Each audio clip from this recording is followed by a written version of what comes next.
Joyful Blessings. This is Kaylin Castell with the Sky Mysteries and navigating the final weeks of 2020 and beyond. This is part one because there is so much going on that it is mind-blowing. I'm going to do my best to keep this in the context that everyone can understand, whether you know the astrology of what's going on or not. One of the things we've been experiencing all of this year is the Saturn-Pluto-Jupiter conjunction. It was really close in March of this year, and it's coming back really close in both October and November.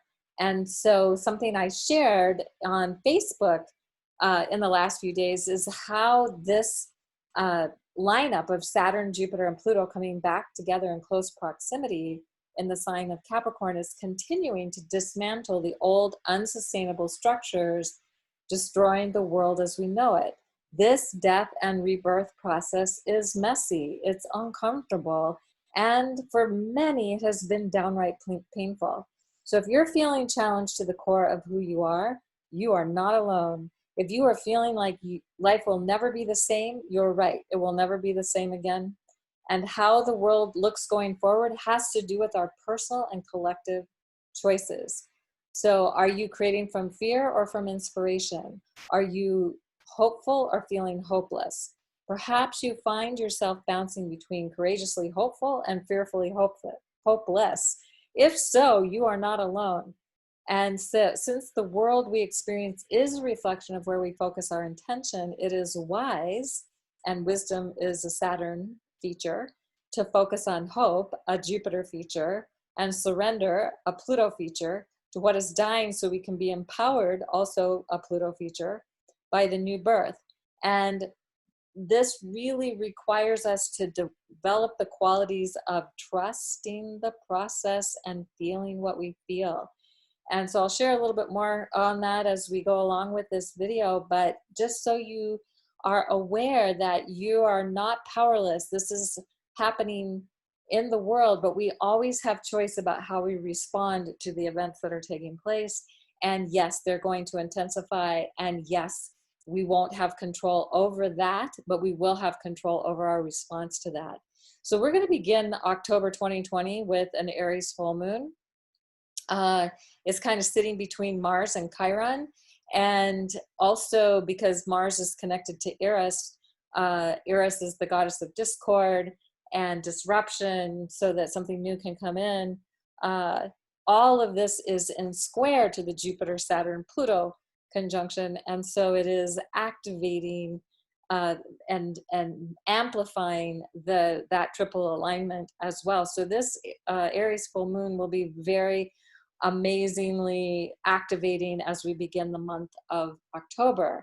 On October 2nd, we're going to have a super close Venus-Regulus conjunction. Regulus is the heart of the lion. It's one of the 4 royal stars. I've written a lot about it. You can find on my website and also in the celestial timings for October of 2020. If you go to kaylincastell.com or celestialtimings.com, there'll be much more that you can find out about this. I just wanted people to see what is going on because this is an activation of heart energy, Venus being so close to Regulus, getting this amazing activation right before Venus goes through the heart chakra gate. And there'll be more about that. So again, here we have this Jupiter, Pluto, Saturn conjunction taking place. It has been 733 years, at least, since we've had them together near this placement in the sky. And it'll be 733 years before we have them together again. Actually, they won't be with this constellation, but they will be in the sign of Capricorn. And so the other thing that's happening is there are major events taking place on October 13. One of them is the Venus-Moon conjunction. And so this is just so you can get a sense of how the moon catches up to Venus. It's going to pass Regulus between the 12th and the 13th, sometime on that day, and then it'll catch up to Venus. It'll be exact on the 13th, and then it'll be with the tail of the lion on the 14th and very low on the horizon on the 15th.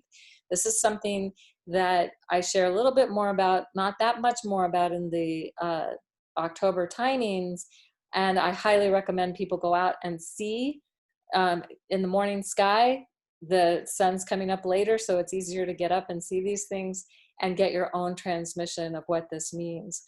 Also on October 13th, Mars is going to rise as the sun sets, meaning Mars is exactly opposite the sun, and it begins a new 26-month Mars cycle. Mars is around 21 Aries.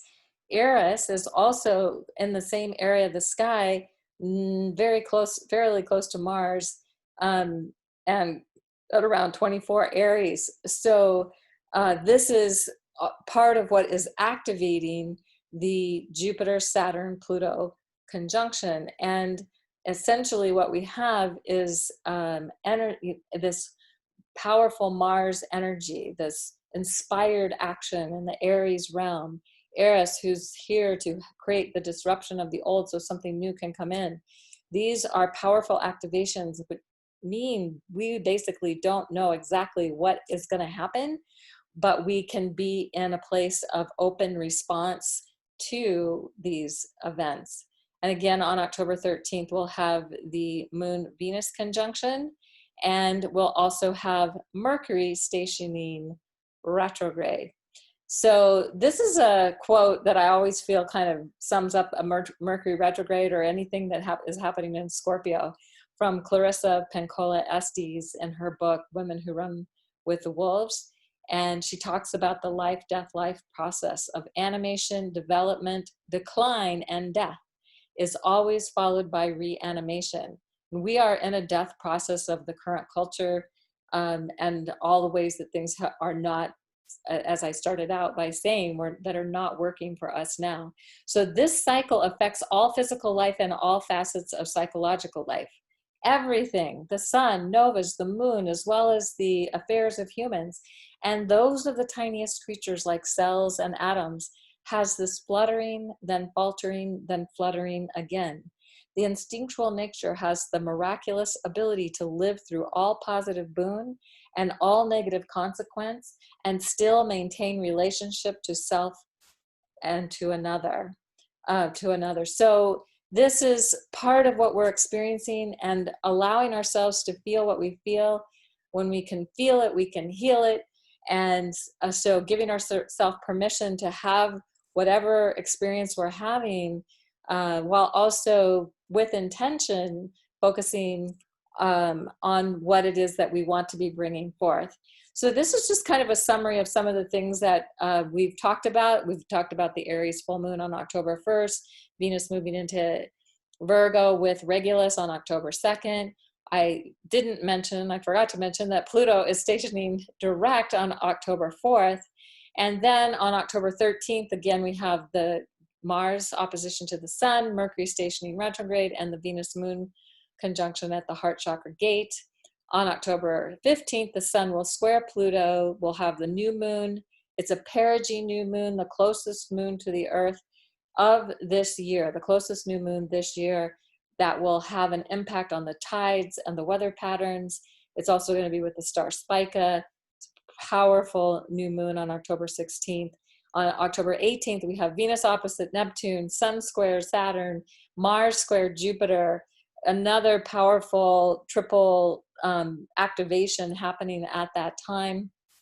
And we will also have Venus trine Jupiter on the 19th. The moon will pass Jupiter, Saturn, and Pluto on the 22nd.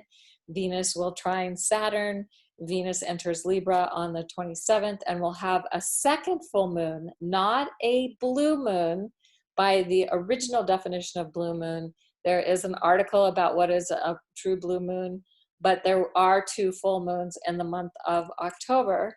And then finally, just I'm going to be doing another video on this, but when Venus goes through its next gate in November, it will be also on the exact same day as the Jupiter-Pluto conjunction, the final third conjunction of this year. And that has been just an amazing piece, and we will share more about that in the follow-up video. So if you want to get the notifications for when I post a new video on these topics, Be sure to like my YouTube channel and click on the notification bell so you can get those notifications. If you want to get more articles and information about what's going on, you can go to my website.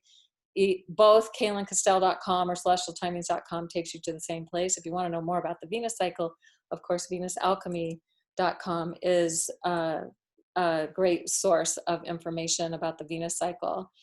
And so, yes, we are in powerful, transformative times. We are going through a death and rebirth process. It is not necessarily easy. It is not necessarily fun, but it is important for us to connect with our intention, what we really envision for the world going forward. And I just would hope and pray that for each and every person listening to this, you get to have this experience with the greatest amount of ease and grace possible.